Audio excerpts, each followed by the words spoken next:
Hey guys, Smashcast here, I'm AG and PJ. And today we're going to be doing a top 5 list. So, as we've seen, there's so many villains in this game, the most of any game we've seen so far in this series. But the thing is, we have so many heroes, so what about the villains? Are we going to get any more?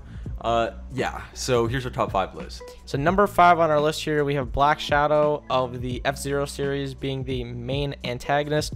Now, we do know that there has not been a new F-Zero game for 14 years, and most people would think this is Nintendo's forgotten franchise, and I would agree, but I don't think this really applies to Smash Bros. And so basically with this new Echo characters concept, this works perfectly for Black Shadow, and not only that, but with Ganondorf being slightly changed and Ganondorf not having the Echo symbol next to him, this can be a very possible Echo for Captain Falcon, and it would make a lot of F-Zero fans very happy to have a representative in Smash again, and for their beloved franchise to not be forgotten.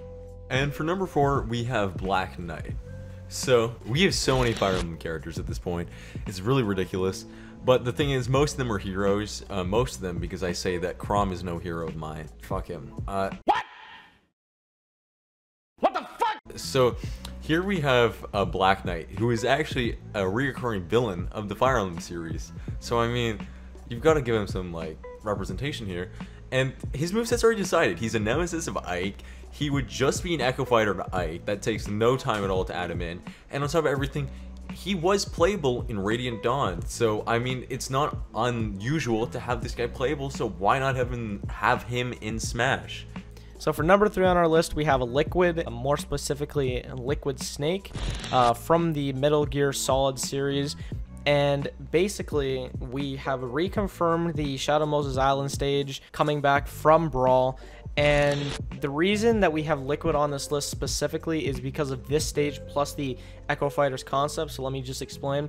So mainly we have seen Liquid associated with Metal Gear Solid 3 and Shadow Moses Island. So just those two connected just works perfectly. And Liquid and Snake, correct me if I'm wrong, text on screen, but they are brothers and they would play very similar in this game, and it would make a lot of sense to have a Echo for Snake for that. And next, we're moving into non-Echo territory. So these are the more unique characters, and here we have, some might say, the devil himself. His name is Hades. So as you know, this is the main antagonist of Kid Icarus Uprising. He's got a great unique moveset possibility. He's got the magic. He's like Palutena mixed with Ganondorf if he had a real moveset, mixed with Robin, mixed with just, God, like, awesomeness. And he's just the perfect character to be behind the scenes for the story mode. So for the spirits mode, hero versus villain sort of theme that we've been seeing, he could be the taboo of this game, where we see him being the one in control of all the spirits, why everybody's turned to spirits and not trophies this time around, different things like that. It just works perfectly that Hades would be the big bad guy of all this. If we don't see him playable, then he's probably going to end up just being one of the boss characters, much like Dracula and Rathalos that we've seen so far for the spirits mode.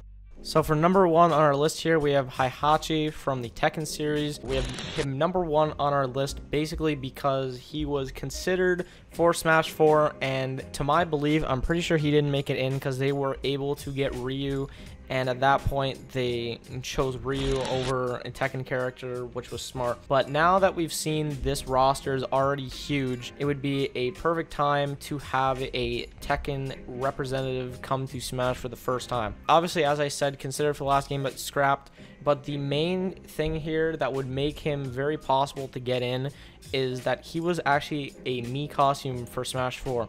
And the reason I say this is because that 3 other newcomers have also had Mii costumes, and they've all been in, and these just include King K. Rool, Inklings, and Chrom. I think more Mii costumes are going to end up becoming characters, for example, like Gino and such. So basically, as we see, 2 choices for characters getting in. It's kind of between assist trophies and Mii costumes, so a lot of the Mii costumes are not probable to get in. We have some like Tails and Knuckles, who could make it in, but definitely aren't making in this iteration of Smash.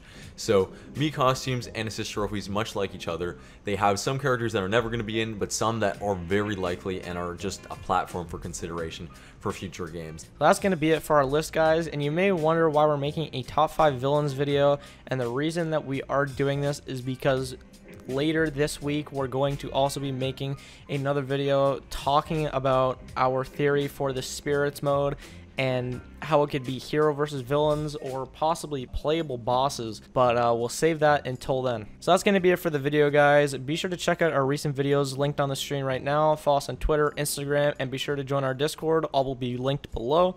And anyway, guys, this is going to be Smashcast signing out. Peace.